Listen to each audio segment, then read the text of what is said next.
I would say it's chaos. It's absolute chaos, and both for the employees, but I would say for the future of public lands, it's a really dark time in the Forest Service, and I never saw a time that would come close to this. Nothing. Crazy.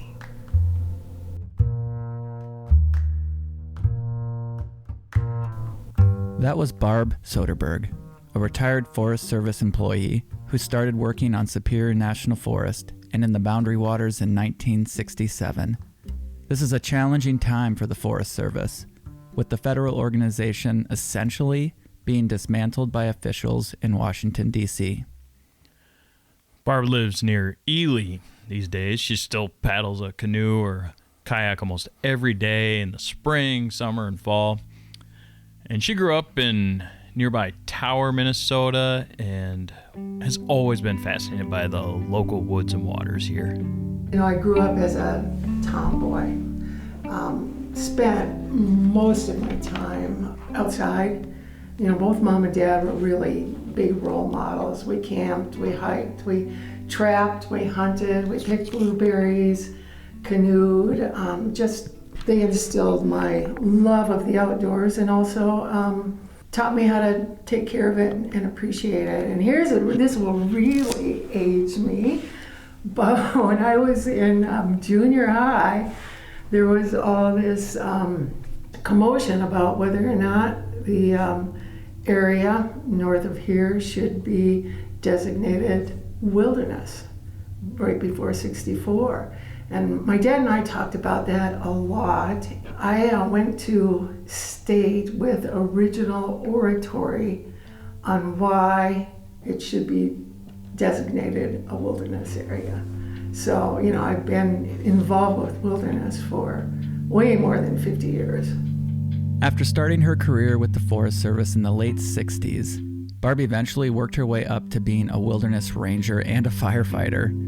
She is the first woman to hold those jobs on Superior National Forest.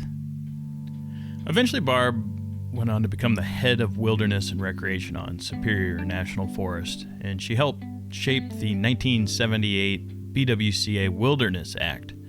So to say that Barb's familiar with the Boundary Waters and the Forest Service would be like saying that Stu Osthoff is familiar with fishing in the Boundary Waters.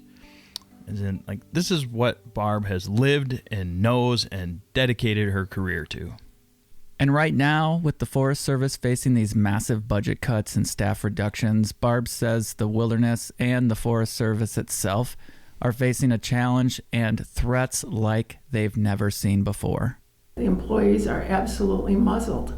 I mean, they can't talk to anybody. If anybody's going to talk to the public, it has to get approved up through the Washington office, and they're not approving anything. And employees are afraid. They're afraid to say anything, to do anything, because they'll, could get fired or their job will be gone, and they'll put a political appointee in place. And so, there's some people that have just left the Forest Service. They're way too early to retire, but, they've just said enough is enough. It's not the same organization. I've got a family to support. And added to all of this, which is really gonna affect work on the ground, is there's a freeze on hiring employees. So anybody that has retired or left or, are gone for one reason or another, those positions cannot be filled. And that's what's going to affect us really this summer, because our summer employees, our temp employees, they're the people that are going into the BWCA. They're the people that are taking care of campgrounds outside and trails outside the BWCA. They are people that are front desk issuing permits, and you've already heard that there's just nobody to issue permits at a couple of the districts, and others are cutting back on times that they're open. So it's going to be interesting this summer. Are you worried about what will happen to the wilderness itself? Oh, absolutely, because there'll be very few, if any, people out there. And, there's blowdown, there's campsite work to be done, there's latrines to redig, there's, visitor information that they provide, there's law enforcement. That's just not going to be happening for the most part. Since people in the Forest Service are muzzled, a lot of this, I am surmising some of it on people who are willing to talk to me. I'm getting pretty factual information, but the Superior this summer will be overall down over 40%, and Recreation and Wilderness is going to be down over 50%. Staff.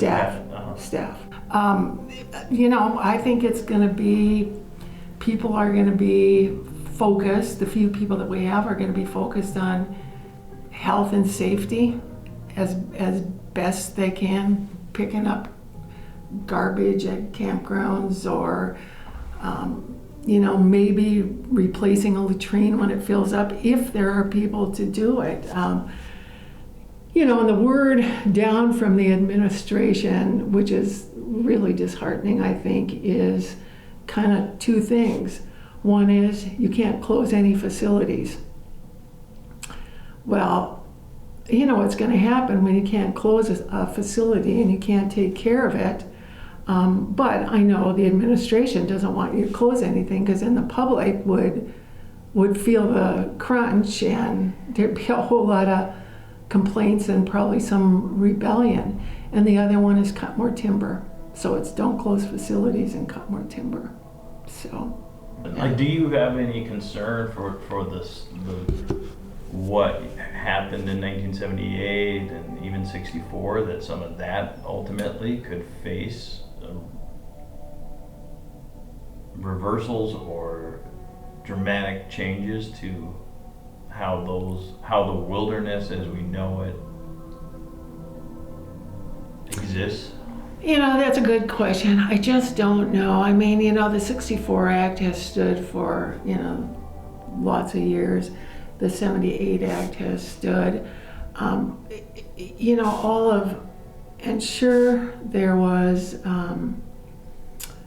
unrest and some upheaval during those times. Everybody, I think, loves the wilderness. They just love it for different reasons, and especially those people on BWCA edge communities felt like, kind of their lifestyle was going away. It was certainly impacted. So, that was coming from the public. And I certainly think that has settled down, still in these BWCA edge communities. I think people felt like they gave up a decent amount to have this treasured area. But I think all in all, there's a lot of support for wilderness. And so the difference now is, and this is coming from someplace else, and it's, I don't know, truly I think most anything could happen, but I just have to trust that legislation that would dramatically change the wilderness is just not going to happen. But, who would have predicted what's going on right now?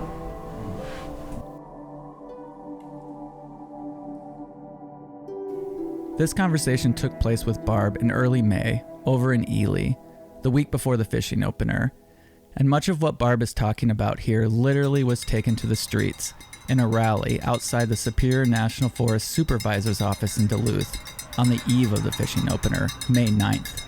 Paddle and Portage was there, and this event was powerful. Just getting here to the rally, and former Forest Supervisor Connie Cummins is here. Connie, how's it going? Have a quick word. What brought you here today? Well, obviously, I think what's going on is totally wrong. I think that the awareness of most of the American people of how important the work of the Forest Service is in terms of land stewardship, in terms of public service.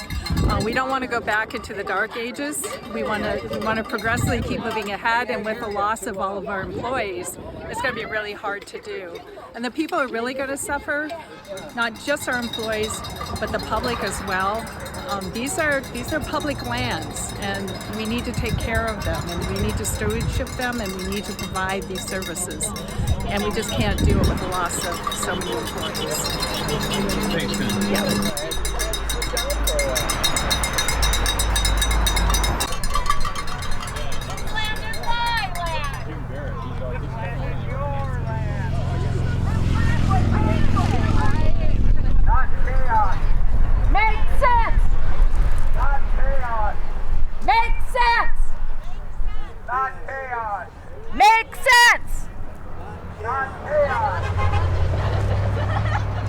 Of introverts with the Forest Service people.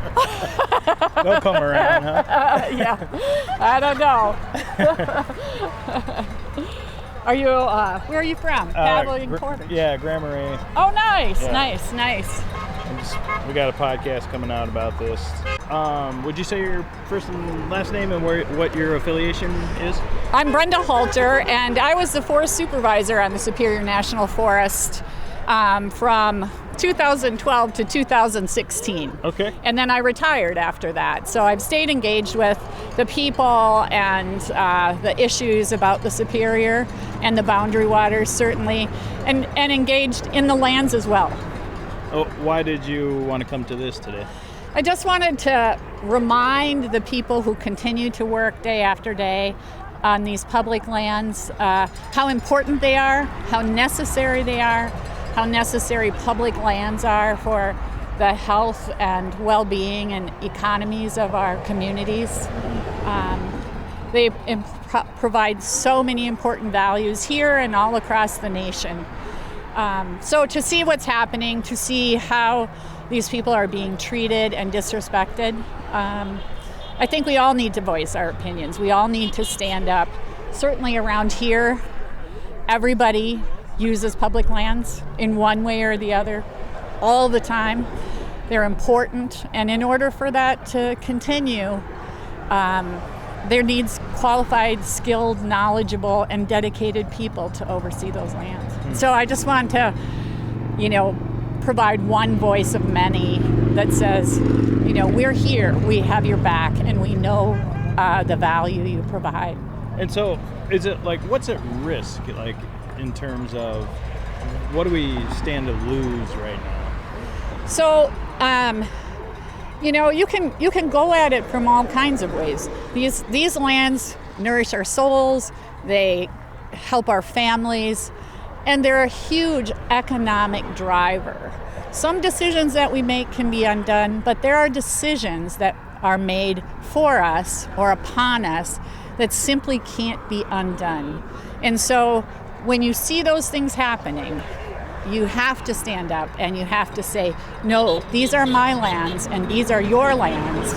These are our friends and our neighbors and our communities, and they're important to us and they're valuable to the nation. So is it equal parts the jobs of the Forest Service staff and the land itself? Equally, for sure. And I would add, public lands across the country contribute something like $250 billion of economic impact every year. It's not just the people who work here. It's contractors who harvest timber, who build roads, who do watershed restoration projects. They're outfitter guides. They're people that sell fishing equipment and hunting stuff. They fix ATVs.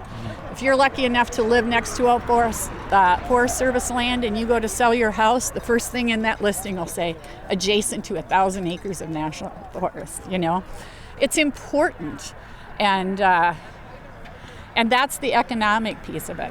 And so to see we will always support reforms. We will always support efficiencies to better manage these lands. But, you know, if you were a business that built chairs, you wouldn't just, and you decide you want to build them cheaper, you wouldn't just cut off 2 legs because you understand how a chair works. You know, it doesn't make sense what's happening.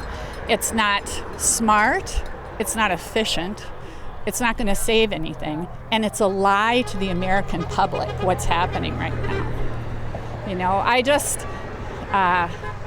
struggle when something doesn't make sense. I'm here for it. I'm here for you if you want to make common sense change. Totally. And my husband and I together have 50 years as Forest Service employees. We work so hard every day. But we know change can be good, and we know there can be efficiencies gained. But, you know, in your own home, you don't stop paying the mortgage so you can buy more furniture.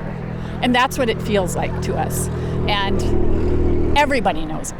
Everybody knows it. And so to stand up and say, and to talk to your congressman person and say, no, I have a brain, and what you're doing doesn't make sense.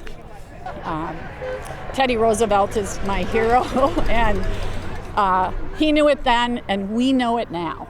And today, in a world as chaotic as ours, for our children and our own peace of mind, and for our communities, they're so important. In order for that to continue into the future, these lands need to be maintained. They need to continue to be productive and healthy. That's the only way it works. And it's not just tomorrow, it's from Teddy Roosevelt's time to our time to 100 years from now. And decisions are long lasting.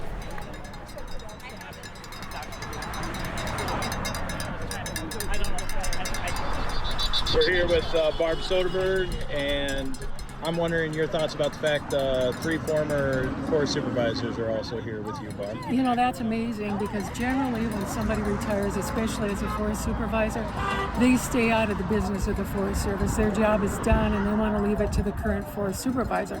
But of course you can't leave it to the current employees, because if any of them came out here, they'd be fired, most certainly. So I think that's saying heaps that 3 of them turned out.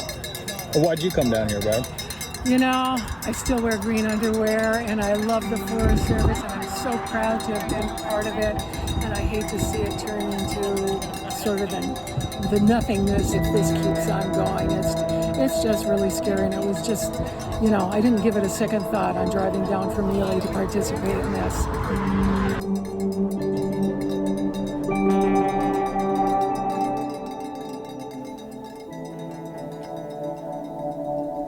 Freddie, you've been following these budget cuts so closely, and this goes all the way back to last fall when it was announced that some of the Forest Service's seasonal staff wouldn't be hired for this upcoming season. More recently, you first broke the news that the Gunflint and Cowishui Ranger stations won't be issuing BWCA permits this year. Right. And what this means is that the Forest Service is essentially not going to have any interface with the public this summer, or very minimal at least. So we've been talking about permits and staff cuts, but one thing we haven't analyzed or thought much about, or talked about at least, is that the Forest Service won't be engaging with the people who go into the boundary waters. And we won't know what that looks like until this starts to unfold now as we're getting into the paddling season. But we did see a glimpse of it in 2020, the year that everything was virtual, when permits were being issued virtually and there was no interaction then.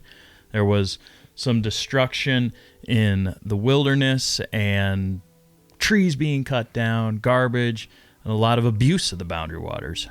Right. Well, there was that series of town hall events in late April and early May where Tom Hall, the Forest Service supervisor, shared an update on what's happening with a lot of these issues we've been discussing in this episode. But Freddie, you were there. What was the vibe like at the events? Well, for one thing, it wasn't very well attended. I went to the one up at the Mid-Trail Fire Hall and up the Gunflint Trail. There was maybe 10 people there, 10, 12 people. And then there were about 15, 20 Forest Service employees. So more Forest Service employees than people who attended the meeting. Then I went to one in Lutsen. That was in May, the week before the fishing opener. And there was like 3 or 4 people at that one and the same amount of Forest Service people. In general, just in terms of the vibe, it was pretty low key. I did get a chance to ask Tom Hall, the Forest Supervisor, some questions, and he addressed them, but you can tell that he's being very cautious with his words. And here's what he said about the permits and why they're not being issued at Gunflint and Cowishiwi, for example. So this was completely staffing related. Unfortunately, those are the 2 places that had the biggest reductions of staff that took early retirement or deferred resignation program, those opportunities to reduce the size of the government. Those employees took that. And so it was a sheer happenstance that those are the locations.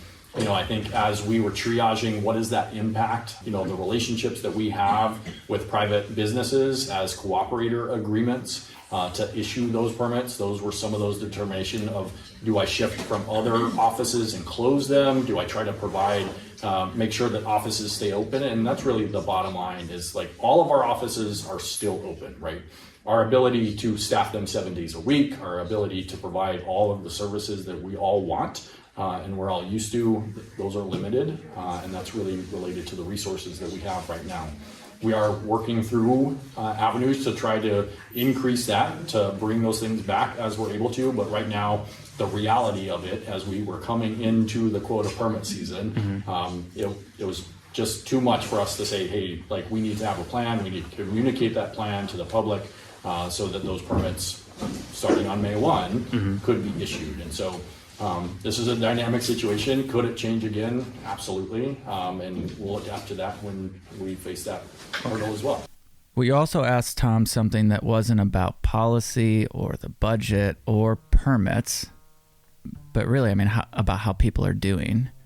You asked him how the employees and our community members who work for the Forest Service are doing. Tom took the question and responded in a sincere way, it seemed like. Yeah, it's a huge impact, and you can talk to the employees that are here. It's a distraction at the very least, and it's all consuming for some. And so everybody's human. We react to those in different ways, and we're trying to help support the employees as they're making those personal decisions, whether to leave or even if it's not their decision to leave, and support them where we're able to.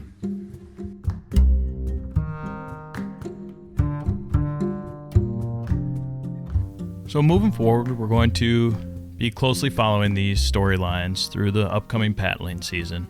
And what we're asking you and hoping you, the listeners of the podcast, will do is share your thoughts with us. Let us know what you're seeing out there and experiencing in the Boundary Waters this spring, summer, and this paddling season. Send us an email, joe@paddleandportage.com, or message us on Facebook, Instagram, or call us and stop by the office in Grand Marais. Get a hold of us by any means necessary. Yeah, that's what we're trying to say. And let us know what you're seeing out there. Let us know what it's like getting your permit at a different place, an outfitter, cooperator. If you're used to going to the Forest Service Ranger Station, or if you had that experience in mind. Anything related to any of the topics we heard in the episode today, share your thoughts with us. Just this morning, I had a woman I was in a meeting with say that she didn't even know where to go get a permit since she's always gotten it at the ranger station. So I had to give her a list of nearby options.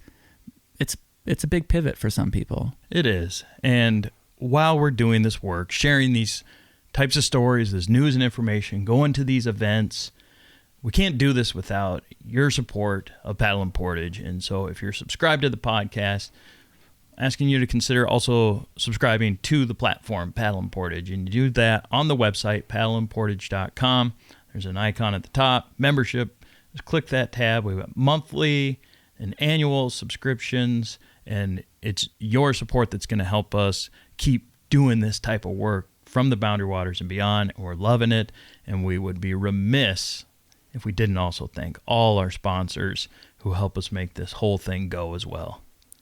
It's easy to forget when a podcast comes to you free regularly that it takes resources to put these stories together, and we really appreciate every individual and business that helps make that happen. We want you to be a part of that, essentially community as well. And moving forward, I think we're going to have to lean on some of the sentiments from Barb Soderberg, thinking about the magic of this place, even when the people who manage the wilderness are really having such a challenging time. I don't know where our public lands will end up. Like I said, the employees that are left, I know are doing the best job they can. They're caring, good individuals. I trust that they will make good choices in caring for the land for future generations. Just have to put a lot of faith in them.